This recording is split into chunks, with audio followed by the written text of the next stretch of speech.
네, 안녕하십니까. 이번 영상은 직장인의 단기 낙폭에서 살아남기 그 1편입니다. 총 2편까지 찍을 생각을 하고 있고요. 지금 1편은 이게 눌림 매매에 관련된 내용을 말씀드리려고 합니다. 이제 2편은 포트 관리고요. 당연한 말이겠지만 이제 저희 저번 주에 있었던 이제 7%짜리 하락 그리고 12%짜리 하락 잠시 죄송합니다. 이거는 코스닥이고요. 코스피의 7%, 그 12% 이런 하락 두 가지가 이렇게 강하게 나왔었는데요. 당연히 코스닥도 보시는 것처럼 하락폭이 꽤 되죠. 5% 그리고 14%. 엄청나게 많이 밀었죠. 이제 이런 시장에는 엄청난 이제 공포심이 작용을 하게 되는데요. 이제 이럴 때 이제 직장인은 어떻게 해야 되나? 이제 시장을 하루 종일 보고 있을 수도 없고 저희는 뭐 회의가 잡힐 수도 있고 아니면 뭐 다른 업무를 당연히 해야겠죠. 업무 시간에는. 그렇기 때문에 자주 이제 확인을 할 수가 없는데 이제 이럴 때 직장인은 어떻게 매매를 하면 좀 괜찮은가라는 그런 타이틀로 영상을 좀 만들고 싶었습니다. 이제 하나씩 설명을 드리겠습니다. 일단 가장 중요한 건 사실 이거라고 생각을 합니다. 어, 항상 그 이제 주식을 이제 매매를 하지 않더라도 주식 시장에서 멀어지면 금방 이제 트렌드에서 밀려나고 이제 어떤 종목이 좋았는지 강했는지 좀 따라잡기 힘든 그런 케이스가 좀 있습니다. 그래서 항상 시장에서 매일 보면서 이제 퇴근하고 와서 오늘 시장에선 이런 종목들이 강했구나. 이제 테마별로 좀 정리해 놓고 그래서 시장에 강했던 종목들을 저는 일단 모아뒀습니다. 이렇게 모아두면 이제 네, 이렇게 페닉셀이 이렇게 7% 밀고 12% 밀고 코스닥도 잠깐만 이거 코스닥 이거 4% 밀고 14% 밀고 코스피도 이렇게 똑같이 뭐 7% 밀고 12% 밀고 이러면 이제 엄청난 공포심이 작용을 하게 되는데요. 이제 이러면 사실 판단이 제대로 안 됩니다. 막 너도 나도 팔고 도망치고 막 코스닥 국장 망했다 막 이러면서 도망을 가고 있는데 이럴 때 사는 게 사실 쉽지 않거든요. 이제 사람들이 항상 얘기하는 게 떨어지는 칼날은 잡는 게 아니다 라는 말을 하는데 근데 이건 이제 개인들의 생각이고요. 사실 개인의 반대로 가야 이제 주식시장에선 성공할 수 있다고 생각을 하거든요. 그렇기 때문에 저는 이렇게 종목들을 모아놨고요. 첫 번째로 이제 그러면 이제 두 번째로 뭘 해야 되냐? 이제 시나리오가 필요합니다. 만약에 내일 한 번 더 민다면 이제 이전 영상에도 말씀드렸지만 저는 사실 이 7%짜리 하락이 나왔을 때 7% 하락이 나오고 그 다음 이제 마이너스 3% 개파락하고 시작을 했을 때 어느 정도 돌려줄 줄 알았습니다. 왜냐면 이제 다른 이제 국제적으로 봐도 막 유가가 그렇게 엄청나게 폭등을 하지 않았었고 이때까지 그리고 다른 나라 증시도 그렇게까지 막 폭락을 하거나 그런 건 없었는데 그래서 이건 우리나라 고유 악재로 그러니까 너무 상승을 많이 한 거에 대한 이제 공포심이 작용을 하는구나라는 생각을 했었습니다. 그렇기 때문에 이때 돌려줄 거라고 생각은 했지만 이제 저녁에 이런 시나리오도 세워놓긴 했습니다. 혹시 내일 만약에 진짜 돌려주지 않고 한 번 더 밀어버린다면 어떡하지? 라는 생각을 했습니다. 이제 이건 사실 포트 쪽에랑도 연관이 있는데요. 일단 시나리오 쪽만 설명을 드리겠습니다. 그래서 시나리오를 일단 세워뒀습니다. 그러면 만약에 여기까지 빠진다면 이렇게 해야겠다. 이제 여기 직장인의 필살기라고 적어놨죠. 그러면 이제 미리 살 곳에 세팅해두기. 이제 미리 살 곳에 세팅을 해둔다는 건 이제 좋아 보였던 종목들 이렇게 쭉 정리해놨고 이제 시나리오도 어느 정도 세워놨고 그럼 이럴 때 여기서 어느 정도 사야겠다라는 시나리오를 세워뒀고 그러면 미리 살 곳에 이제 뭐 장 시작 전에 이렇게 미리 세팅을 해두는 거예요. 그냥 여기 아래쪽에 뭐 여기까지 오면 사줘봐, 여기까지 오면 사줘봐. 그러면 여기까지 오면 손해 보기 힘들다라는 생각을 해요. 그런 생각으로 그 아래쪽에 기계적으로 이렇게 살 곳을 세팅을 해뒀습니다. 이제 이 부분은 오히려 직장인의 장점이라고 할 수 있죠. 장점이라고 해야 되나? 아무튼 그래서 바빠서 대응이 안 된다. 오히려 이렇게 좀 위험하다고 하긴 좀 그렇고요. 아무래도 이런 시장에서는 아무래도 바빠서 대응이 안 된다. 그러니까 이게 시장을 계속 보고 있으면 엄청 무섭습니다. 이날 막 떨어지는 날 사실 보면은 엄청나게 많이 떨어졌거든요. 잠시만요. 네. 죄송합니다. 이거 뒤에 갔던 이거 차트들 다시 끌고 나왔습니다. 네, 그래서 시장을 보고 있으면 엄청나게 무섭거든요.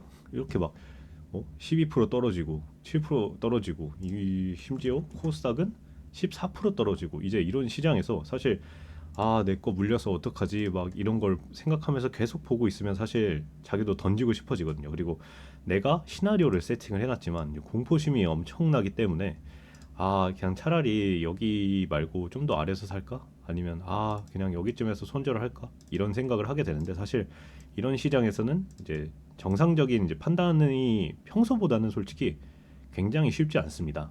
그렇기 때문에 오히려 직장인이 장점으로 바빠서 대응이 안 된다라는 걸 꼽아봤는데요. 이제 아래쪽에 미리 살 곳을 세팅해서 이제 딱 두면은 이제 이런 식으로 내려오면 기계적으로 이제 매수가 되기 시작합니다. 이제 그러면 내가 원래 짰던 시나리오, 비중은 이 종목에는 이만큼 해야 되겠다. 그리고 여기까지 내려오면 어느 정도 손절을 해야겠다. 라는 것들을 이제 시나리오를 쭉 세워둘 수 있기 때문에 이제 뭐 로스를 자동 로스를 쓰던 이제 자동 매수를 쓰던 이런 식으로 해가지고 오히려 차가운 머리로 생각했던 시나리오대로 매수를 할 수 있습니다. 저는 이제 10시까지 보다가 출근을 했는데요. 이제 꼭 이런 경우가 아니더라도 이렇게 매수를 했으면 사실 이렇게 다음날 반등폭 시원하게 주고 다음날까지 또 반등폭 시원하게 주고 이럴 때 그냥 나눠서 자기가 언제 팔지 이렇게 생각을 해가지고 팔면 됩니다. 이것도 수익을 길게 보는 방법이 있는데 이것도 좀 복잡하기 때문에 이거는 또 별도 영상으로 설명을 드릴 거고요. 일단 그래서 여기까지 이제 매수가 됐다. 그러면 전 이제 당일에는 어떻게 매매를 했는가. 저도 똑같습니다. 이제 이렇게 미리 살 거 세팅해 놓고 기계적으로 매수 다 걸어 놨는데 이날은 이제 이때까지 만약 떨어진다면 이제 좋은 기회가 될 수 있겠다라고 생각을 해서 출근 시간을 조금 늦췄습니다. 사실 이렇게 환경을 만드는 것도 좀 중요하긴 하거든요. 그래서 저는 이제 이날 당일 추이에 굉장히 집중을 했습니다. 사실 이 당일 추이가 굉장히 중요하거든요. 이 당일 추이가 혹시 모르시는 분들이 있을 수 있으니까 이렇게 보시면 외국인, 기관, 금투, 개인 이제 시간별로 이렇게 얼마나 샀는지 이제 여기 차트도 있고요. 이제 이렇게 변화폭이 얼마나 되는지 이렇게 쭉 나옵니다. 그래서 매수 매도가 어떻게 변하는지, 그러니까 매수세가 다시 돌아오는지 아니면 계속 파는지 이런 걸 확인을 할 수 있습니다. 그래서 이날 코스피 차트를 보시면요. 여기 보시면 아시겠지만 보죠. 자, 보시면 이렇게 처음 개파락을 하고 쭉 떨어졌다가 여기서 다시 이렇게 말아 올리는 구간이 있습니다. 그래서 이때까지만 해도 사실 이제 어느 정도 하락폭이 있으니까 다시 돌려주는구나라고 생각을 할 수 있는데요. 근데 이 부분에서 당일 추이를 자세히 보면 이게 전날 이날 차트가 아니라 이건 솔직히 상관없고요. 이날 당일 추이를 보면 사실 이때 떨어지기 시작했습니다. 그러니까 외국인 매도세가 계속 이어졌고요. 기관 금투도 안 받아주고 오히려 매도 이렇게 하는 추세가 나타났습니다. 그래가지고 이게 보시면 3월 4일 날 이날이죠. 이날 12% 떨어진 날. 이건 코스닥이고 코스피를 보시면 최종적으로는 플러스지만 이제 당일에는 이게 플러스 갔다가 마이너스 갔다가 음전했다가 이제 장 마감까지 떨어지니까 이제 마감에 다시 외국인들이 돌려놓은 케이스거든요. 이제 그렇기 때문에 저는 판단을 했습니다. 일단 당일주의 보면서 다시 빠지는구나. 이러면 생각보다 더 빠질 수도 있겠네. 그러면 이제 위에 걸어놓은 이 위에서 했던 이 네 가지 이것들이 오히려 좋게 작용할 수 있겠구나라는 생각을 했고요. 그리고 그러면 이제 문제가 뭐냐? 이제 전날 들고 온 게 있는데요. 3월 4일이잖아요, 이날이. 3월 3일에 들고 온 것들 이것도 눌림이거든요. 근데 이때 돌려주면서 어느 정도 돌려줬는데 이 돌려줄 때 생각보다 상승폭이 꽤 괜찮았습니다. 이제 제가 모아놨던 것들은 이제 시장에서 굉장히 좋았던 종목들 위주였기 때문에 이제 그것들이 튀어오를 때도 엄청 세게 튀어오르거든요. 그래서 이때 미선물이랑 미장도 이때 그렇게 큰 하락폭이 있지는 않았고요. 미선물도 양에서 이제 음으로 다시 전환하는 추세였고요. 해시테마가 처음에 이 돌려줄 때 다시 특히 방산이랑 원유 쪽을 봤는데요. 방산 원유가 이제 시속 게임을 하기 시작했죠. 이때 떨어지기 시작했었습니다. 그러다가 다시 멈추고 어느 순간 횡보하더니 다시 돌려주는 움직임이 포착이 됐는데요. 그렇기 때문에 이거는 차트를 보여드리는 게 더 좋을 것 같네요. 잠시만요. 흥구석유를 보면 알 수 있습니다. 흥구석유를 보면은 자 보시죠. 이날이거든요. 3월 4일인데 이때 개파락하고 시작해서 이때 30%로 시작을 했고요. 이때 딱 정확하게 반대로 다시 올라올 때 이렇게 쭉 내려갔다가 여기서 딱 걸더니 다시 이제 외국인 선물이랑 이런 것들이 돌리면서 다시 상한가를 찍는 이런 모습이 있죠. 완전히 반대로 가는. 그렇기 때문에 저는 이날 이제 이걸 보고 당일 추이와 미선물 미장을 보고 1차 매도를 갈깁니다. 이렇게 제가 매매한 것들을 좀 보여드릴 텐데요. 이렇게 한번 보시죠.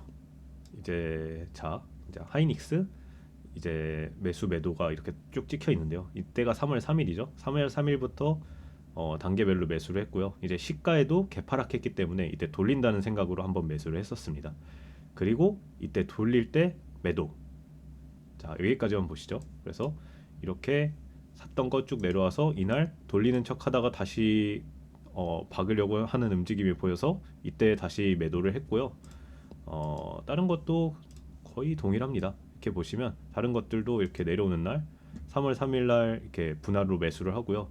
이제 다시 개파락 똑같죠? 전부 다 똑같습니다. 미리미리 다 걸어놨기 때문에 다른 건 없습니다. 이때 그래서 다시 올라갔을 때 매도를 했고요. 우리 기술도 동일합니다. 제가 매매했던 것들 전부 보여드리는 겁니다. 그래서 3월 3일 날 이때는 3월 3일 날 우리 기술은 좀 특이했어요. 얘는 이 지수가 꺾이는데도 불구하고 하나도 안 내려왔었거든요. 3월 4일 날 이제 못 버티고 내려오기 시작합니다. 이때 원래 이거는 사실 시나리오에 없었어서 보고 샀던 거거든요. 보고 샀다가 근데 얘도 근데 동일하게 이때 똑같이 매도를 합니다. 그리고 SPG 맞죠? SPG도 똑같이 이렇게 매수 매도가 찍히는데 매수 내려올 때 하고요. 이제 꺾이기 전에 매도. 로보티즈도 똑같이 매수 매도 다 똑같습니다. 사실 이 하나의 관점으로 이제 모아놓은 종목들에 대해서 동일한 시나리오를 썼기 때문에 이렇게 매수 매도가 그냥 전부 동일하게 찍혔다고 보시면 됩니다. 클로버도 똑같고요. 이때 매수해서 쭉 내려왔던 거 다시 이때 매도하고 에코프로 똑같이 매수 여기서 매도 하나솔루션도 동일하게 매수 매도 똑같이 찍혀 있죠. 흥구석유도 흥구석유는 아니고요. 흥구석유는 해지 테마 이전 영상에서 설명드렸던 관점으로 이렇게 진행을 했었습니다. 자 그러면 이제 다음 그러면 이제 이렇게 떨어졌고 꺾이는 걸 봤습니다. 그렇게 해서 일부를 덜어내거나 전부 덜어냈습니다. 이때 그러면 개인의 매도와 개인의 매도를 부르는 헤닉셀 이제 반대 매매 이것도 생각해야 되고요. 그러면 엄청 많이 떨어질 수 있겠구나라는 생각을 그때 했습니다. 그래서 이때 다시 매도하고 아래 똑같습니다. 나머지는 시나리오 원래 세웠던 대로 혹시 내일 한 번 더 민다면 미리 살고 세팅하기 기계적인 매수 이거에 그대로 들어갑니다. 그렇게 해서 다시 이 아래쪽에다 걸어놨는데 사실 이 아래쪽에 더 걸어놨는데 제가 생각한 곳까지는 못 왔고요. 사실 이것도 공포심 때문에 좀 평소보다는 훨씬 아래 걸었습니다. 이게 평소보다 이게 사실 이렇게 떨어질 일이 잘 없잖아요. 그래서 이렇게 좀 근데 할 때 대신 주의해야 되는 건 좀 폭을 넓게 평소에 3% 5% 하던 거를 5% 하던 거를 이런 장에서는 5% 10% 이렇게 좀 넓게 잡는 게 굉장히 좋습니다. 이게 만약에 사실 여기서 끝났는데 원래 만약에 여기서 만약 한 번 더 밀었다 하면은 사실 그럼 곤란하잖아요. 그러면 여기서 한 번 잘 털었는데 또 그대로 물려서 너무 따닥따닥 사면 물려 내려올 수 있으니까 그러면 굉장히 피곤해지겠죠. 그러면 제가 생각했던 건 원래 자 여기서 했다가 그러면 다음은 이 구간 사실 이 구간쯤이었죠. 85,000원에서 83,000원 사이 85만원이네요. 85만원 82만 5천원 이런 라인 그리고 또 여기 라인 이렇게 사실 이렇게 쭉쭉 잡아놨었습니다. 이렇게 해가지고 그럼 여기까지 와보든가 여기까지 오면 웬만하면 무조건 수익이다 라는 생각으로 그렇게 매매를 했습니다. 다른 것들도 동일한데요. 이렇게 보시면 분봉으로 보여드릴게요. 네, 이렇게 보시면 나머지들도 이때 팔고 다시 삽니다.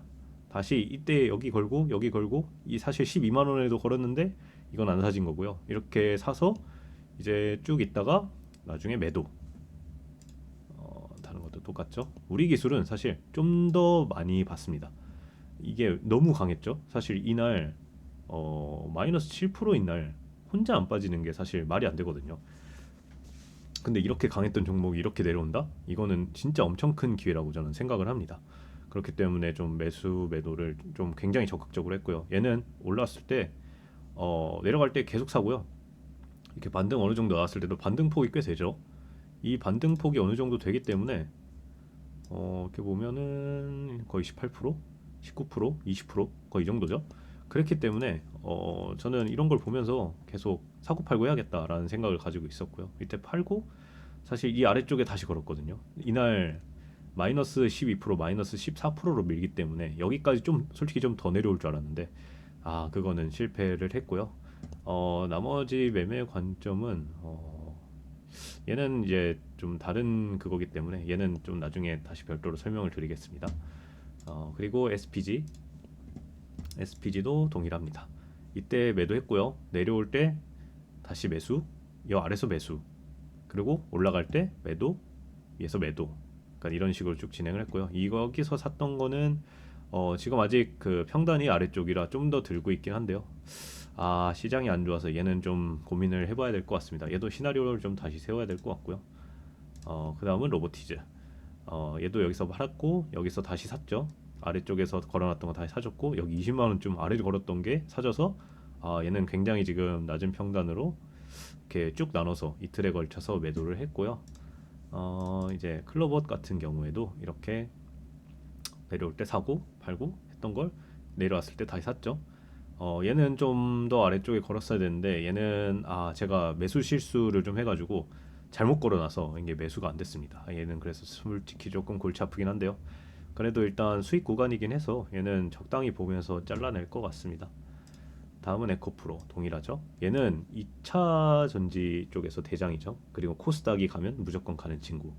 그래서 얘는 얘도 폭을 이렇게 폭이 거의 비슷하죠. 지금 보시면 비슷한 폭으로 해서 계속 퍼센트 이제 생각을 해서 이렇게 매수를 했던 거고요. 이제 매도하는 것도 생각했던 이제 어느 정도 퍼센트가 채워지면 그때부터 조금씩 매도하는 그렇게 매수 매도를 진행을 했습니다. 한화솔루션 같은 경우에는 얘는 진짜 저는 좋은 종목이라고 생각을 해서 내려올 때 이렇게 샀었죠. 그리고 이날 팔긴 했는데 좀 길게 봅니다. 사실 원래 다른 거랑 비슷하게 하면 이때쯤 팔았어야 되는데 이게 제가 생각한 상승폭이 좀 안 됐어가지고 좀 길게 가져갔었습니다. 그래서 이거는 이렇게 매수 매도를 쭉 진행을 했습니다. 네, 이런 식으로 사실 저는 오히려 이렇게 조정이 나오는 장, 특히 엄청나게 강했다가 이제 이렇게 나오는 장 같은 경우에는 오히려 엄청 큰 직장인들에게 엄청 큰 기회라고 생각을 합니다. 이게 사실 이틀 만에 여기서 이 110만 원 하던 게 이게 어디야? 84만 원까지 내려온다? 이런 거는 진짜 사실 말이 안 되거든요. 이제 이틀 동안 거의 20% 코스피 20%민 거는 말이 안 된다고 생각을 했기 때문에 이제 근데 이렇게 단기 낙폭을 이렇게 밀면은 엄청나게 높은 확률로 내려간 것만큼의 이제 반등을 보여준다. 다음 날 이제 엄청난 반등을 보여줬었죠. 코스피 10%에 코스닥은 16%뭐 이런 식으로. 그렇기 때문에 또 뒤로 갔네요. 네, 다시 끌고 왔고요. 네, 그래서 여기서 하나 매매 포인트가 좀 더 있어서 그거 잠깐만 마지막으로 설명드리고 마치겠습니다. 저는 이제 매수 매도한 거를 쭉 보시면 아시겠지만 사실 코스피 종목도 당연히 있었죠. 근데 코스닥에 좀 더 집중을 많이 했는데요. 이거는 이제 좀 중요한 내용이긴 합니다. 이제 일별 차트에서 전 영상에서 말씀드린 것처럼 코스피 코스닥을 보면 이렇게 외국인 매수세가 어디에 몰리는지 이렇게 쭉 볼 수 있죠. 외국인만 아니더라도 기관 금투까지 포함해서 이렇게 보면은 3월 3일, 3월 4일, 3월 5일, 3월 6일 이렇게 쭉 진행이 되는데 코스피는 이제 매도가 이날 엄청 하락이 나왔을 때 매도했고 이건 장 마감에나 좀 돌려놨었고요. 이제 상승할 때도 외국인 마이너스, 기관 마이너스, 금투 마이너스 2조씩 팔고 1.6조 팔고 금요일에도 2주 팔고 1.5주 팔고. 근데 코스닥은 반대죠. 완전히 반대죠. 얘는 장 중에서도 이제 코스닥은 플러스였습니다. 외국인이 계속 사죠.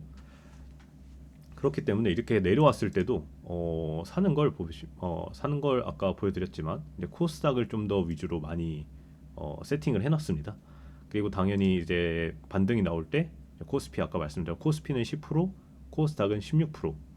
엄청난 차이죠. 네, 이렇게 수급의 이동을 하는 걸 저는 계속 좀 집중해서 봤기 때문에 이렇게 좀 이렇게 어떤 종목을 살지, 어디에 비중을 좀 더 실을지에 대한 것도 이렇게 투자자별 매매 동향에서 이제 외국인 기관 금투 보면서 매매하면 좀 더 큰 수익을 얻을 수 있지 않나. 아니, 얻을 수 있지 않나가 아니라 얻을 수 있습니다. 그렇기 때문에 이렇게 보는 게 굉장히 중요합니다. 그렇기 때문에 시나리오를 세우고 이제 기계적으로 매수를 하고 이렇게 당일에 조금의 플러스 알파 이런 것들을 해주면 수익을 좀 더 극대화할 수 있다라고 생각을 합니다. 네, 이렇게 해서 직장인의 단기 낙폭 살아남기 1편 마무리하도록 하겠습니다. 감사합니다.